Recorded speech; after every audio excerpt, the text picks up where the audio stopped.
Hey, what's up, everybody? Welcome back to Take It From Jake. My name's Jake. Today, I made a video called Why We Should Stop Talking About Climate Change, and I bet that was probably pretty triggering for a lot of people. The purpose of this video is actually to provide tools for you to have conversations with people that might not hold the same beliefs to you, so that way we can have better conversations, overall. So the first thing that I want to go over is that I had a friend, former coworker from my hometown that, didn't he opened my eyes to the language and the sort of charged language that I was using, which would really hinder the whole point of this channel, right? So I want to apologize to him.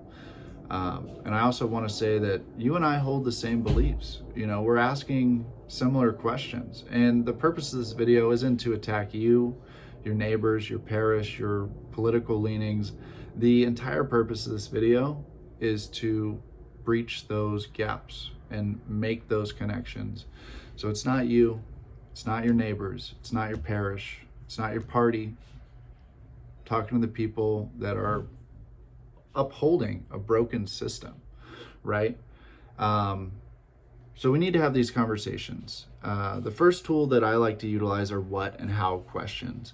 What and how questions are so important. You want to stay away from when, where, and who. At 9:53, Miss Beatrice was in the kitchen with the knife and murdered Maggie. That's the sort of story that you can tell with close-ended questions. But you really want to develop empathy. You can use it tactically, but the overall thing is you want to be able to understand the other people's points, because you've already convinced yourself that climate change is real and that we have solutions that work. So at the end of the day, it's about breaching the gap between you and the other person and really stepping into their shoes. Like, what does the world look like from John or Leela's perspective? We're really lacking that, and I think that it's in big part to social media, and just public relations from a lot of companies, not upholding the values that we should share as Americans. We're the greatest country on earth, not because of our wealth, not because of what we've done so far, because we have a long way to go as a country, as a nation, but we've brought so many people together from different walks of life, different religious backgrounds, different countries. We have continually been a beacon of hope, and I hope that we can embody that in the future, because right now it doesn't really seem like we're doing that.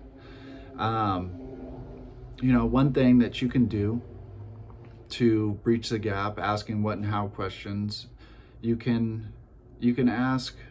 You can frame it differently, right? So framing of issues is really important. We want to frame issues in regards to people's beliefs. We don't want to, just hold it in the terms that we understand, because other people might not understand that, right? Another thing that you can focus on with energy and climate solutions is workforce, economy, things that matter to the everyday American.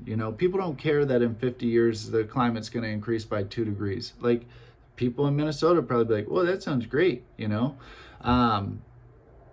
but you can change it, and you can say, these energy solutions are cheaper to implement. They have a high recyclable rate of solar panels, up to 95%. We can find energy solutions, like thermal energy conversion, for storing energy as opposed to batteries, which, like my friend said, mining rare earth minerals and materials. Like, how many of those do we actually have? It's a finite resource, and if we just start creating batteries all over the place, like, we're gonna run out of them. And it's really important. Another thing is that China honestly holds us by the throat.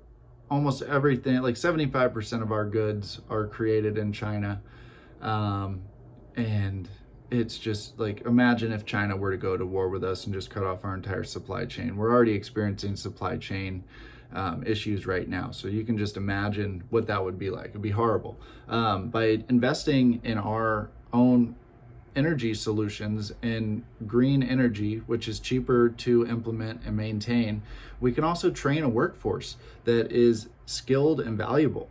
We can find places for people that may have been displaced before in the economy.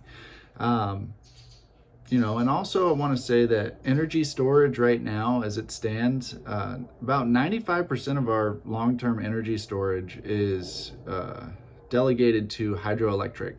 So hydroelectric maintains about 95% of our energy storage right now. But there's also, like I said, that thermal, what is it called? Sorry, let me check it out.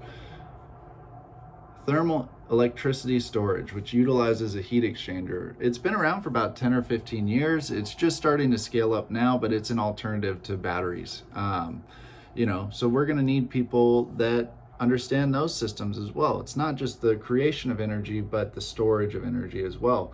And think about how many jobs that can generate in the economy and increase our GDP.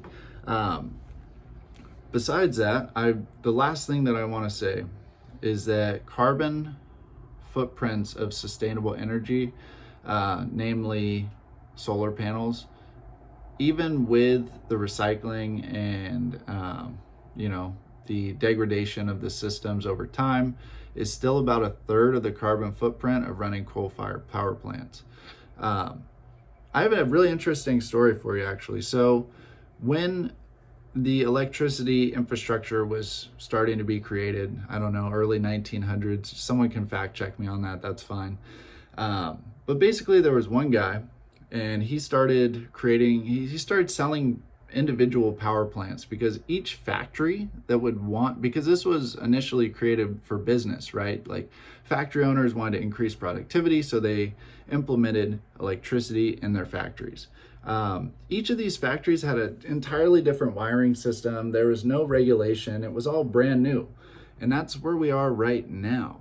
So imagine every Subaru plant or GE factory or microchip facility each had their own power grid.